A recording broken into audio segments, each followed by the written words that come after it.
Hello, everybody, and thank you for coming today.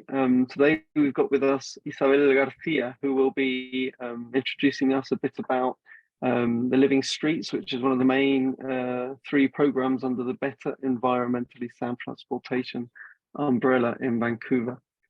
She is a transportation engineer who likes to promote safe and comfortable environments for people to move.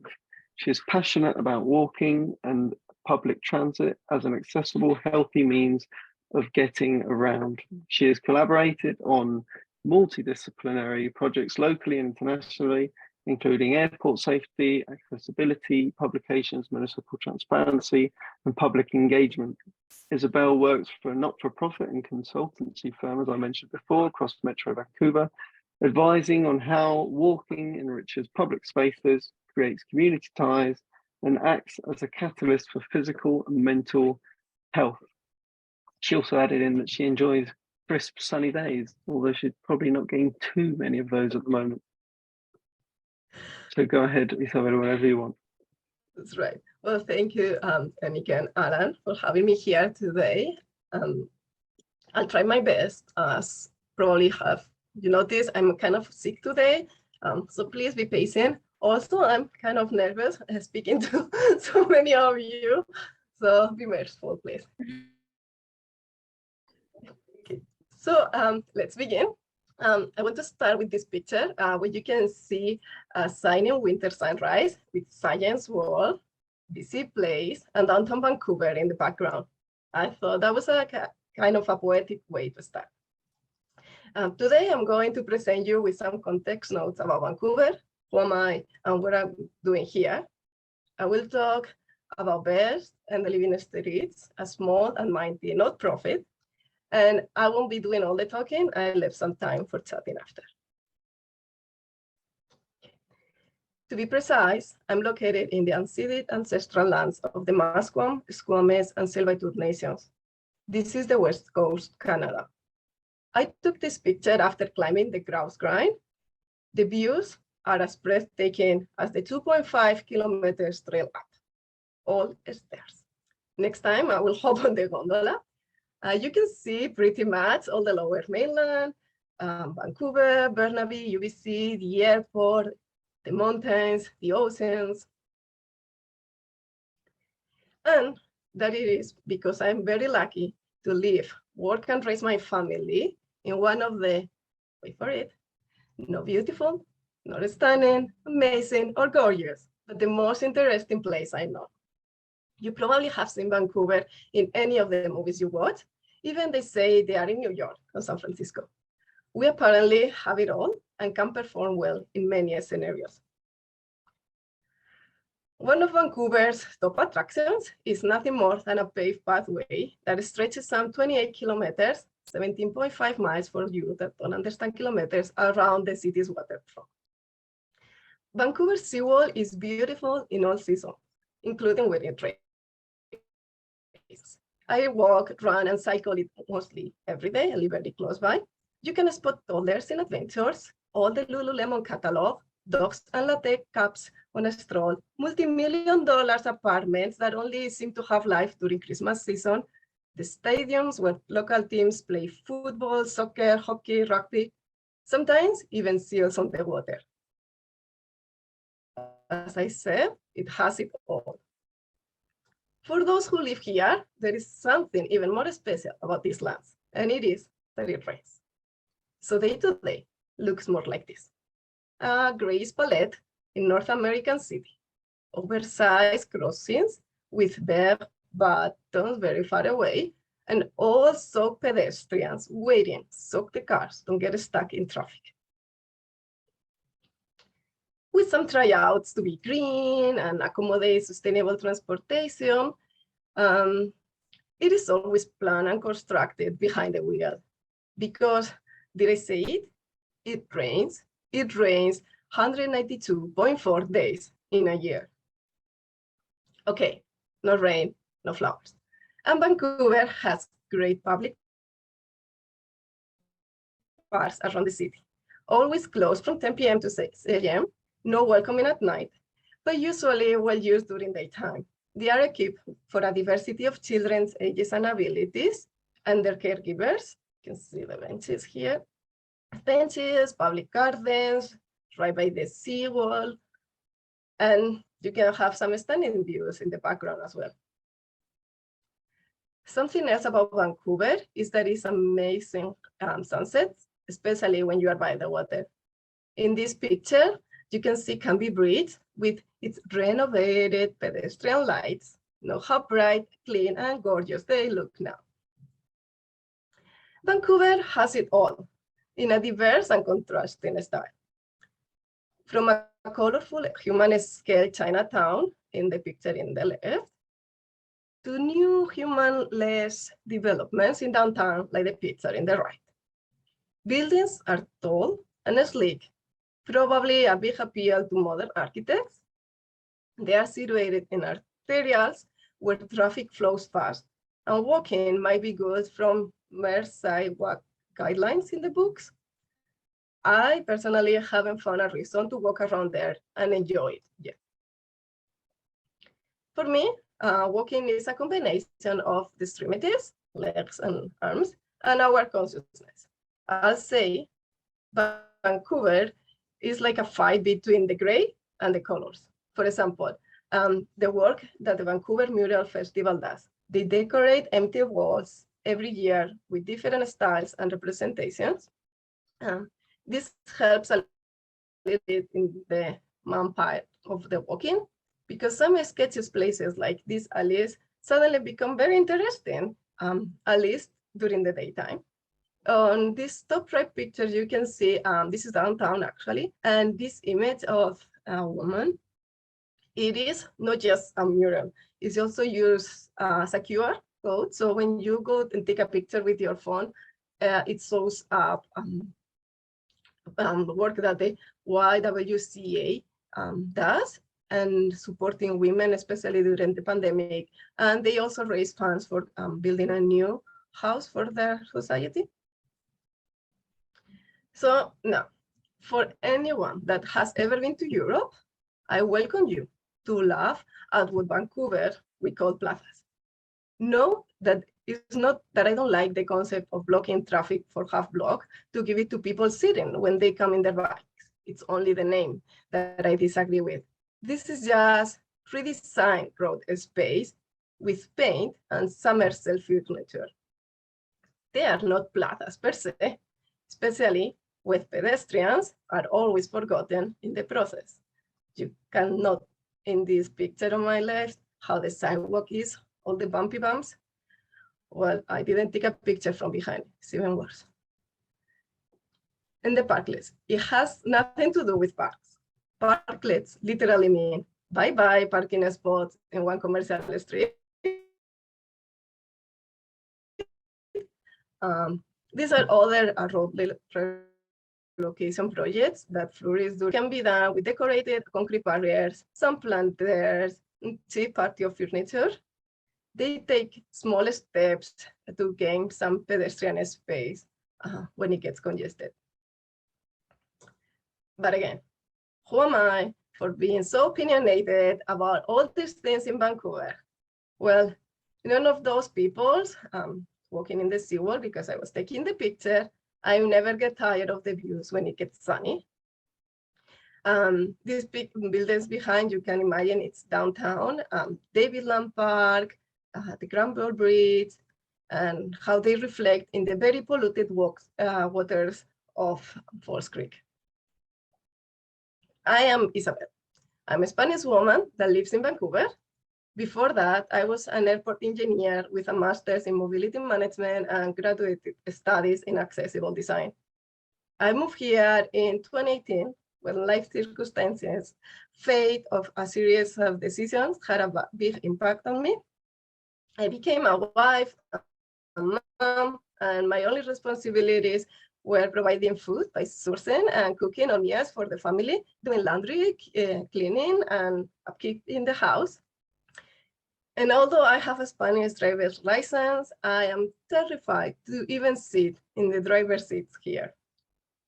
I guess you're getting an idea what it is to migrate to another country and things start getting rerouted. And when you're alone and you don't know the place, and the only thing that is left for you to do is go for a walk, you just walk. Antonio Machado wrote, "There is not one path, the way is made by walking," or something like that. That probably get lost in the translation. So this is who I became. My professional bio sounds more elaborate, but in reality, it says that all those steps led me to a job where I get to do more than just send a lot of emails. A lot of walking and talking and talking and talking about walking and walking about talking and so on. So I'm not saying this as something special in the group, because I know you believe me when I say all I think is about walking, how to make people want to walk, and how to get funding for a walking. And although this call might sound like a dream job, believe me, it's not that easy. I work for BEST. Since 1991, BEST has built innovative mobility justice programs which remove barriers to active, low carbon and green travel, such as cycling, walking, transit, seniors transportation, and car sharing. We believe that better access to green travel options lets more people connect and take part of their communities. BEST is a registered charity and nonprofit, and although the management has changed a lot in the couple of years, we will stand for the same, thinking about how to do transportation without private vehicles. Right now, we have 3 programs catered to different audiences with the same sentiment.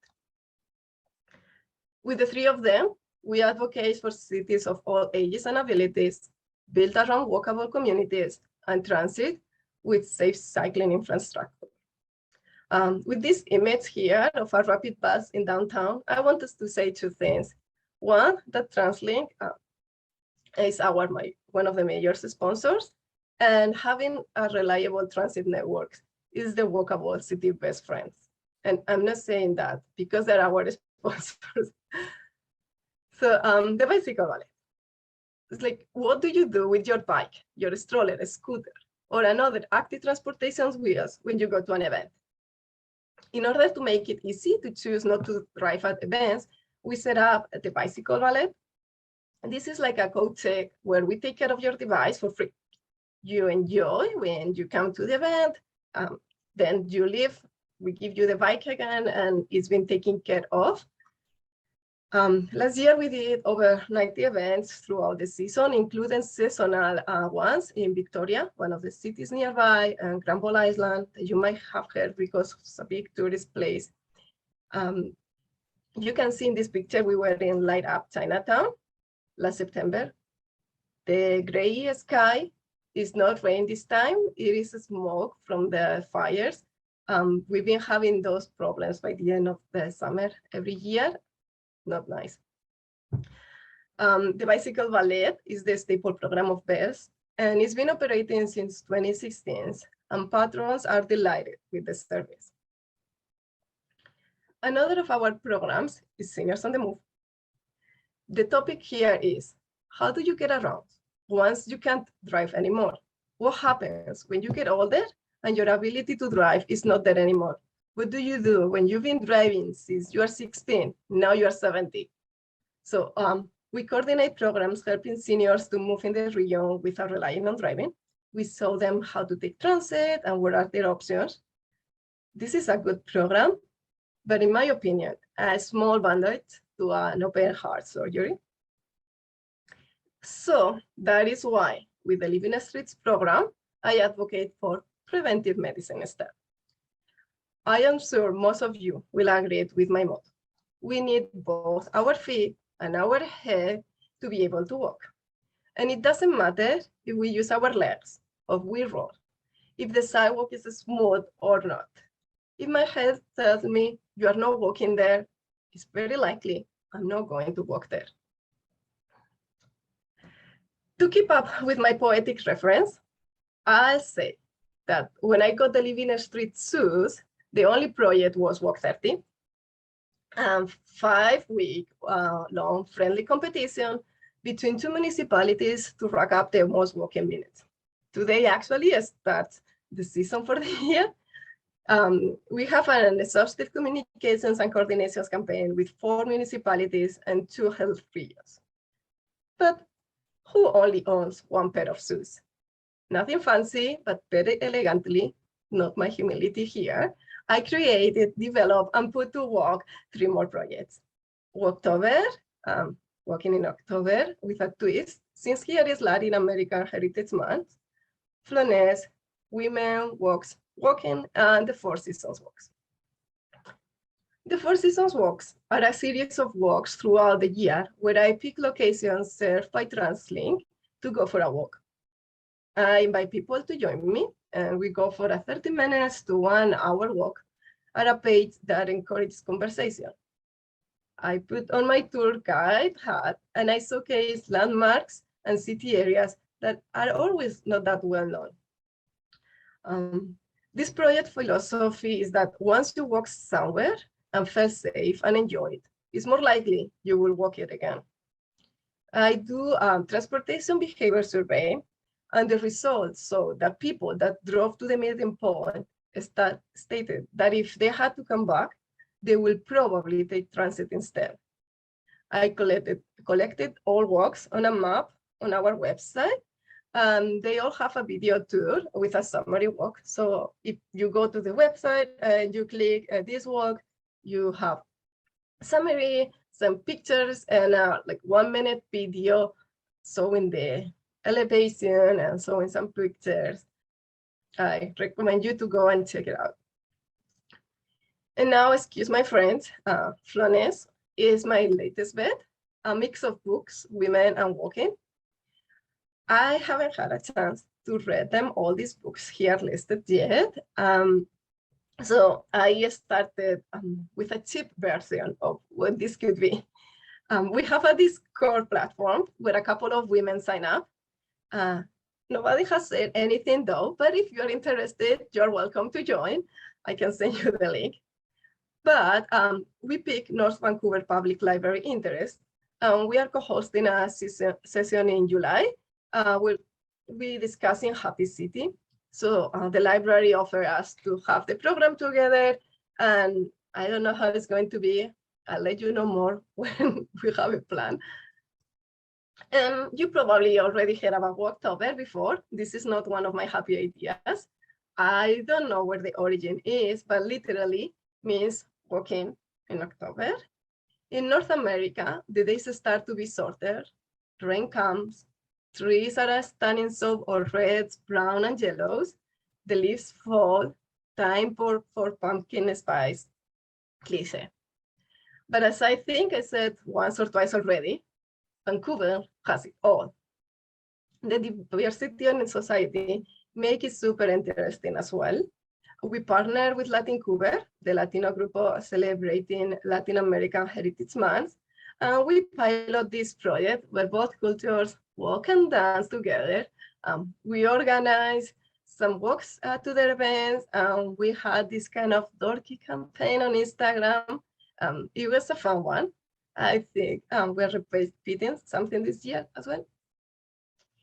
And as I mentioned previously, WALK30 is a friendly competition where we are all encouraged to walk at least 30 minutes a day during 5 weeks. Today starts like the communications campaigns. If you want to follow up, please join us online and feel free to mute us. It's going to be intense. So the campaign this year goes from April 10th to May 14th. You can see here sponsors as TransLink, Coastal Health, these municipalities, and partners that are other groups that they're putting their times and the efforts to make it happen. For now, coordination has been listening to committee representatives to adapt their needs and ask for their cities while preparing in the background for all the following: planning and delivering communications strategy, find us in socials, in-person activation. So we'll go in each municipality and we'll have a table where we'll go outside and talk to people. Hey, have you heard about WALK30? Would you like to sign up? So we'll be doing that at the beginning of April. And for making it more interesting, because it's a competition and people don't really like just competing, I guess, against each other, even if it's kind of fun seeing all these different municipalities at once. We buy gift cards from local businesses and we give them away. So we see every day who is walking, and if they're participating in the activities, we put in the challenge, and then we give them away. $50 gift card, 35 euros. So we do press surveys, post surveys, and we think we take all the information and we present it to the municipal government and to TransLink, and with all the feedback we get. We've been doing this since 2021, and we started with 2 municipalities. Now there are 4, and more people always want to join.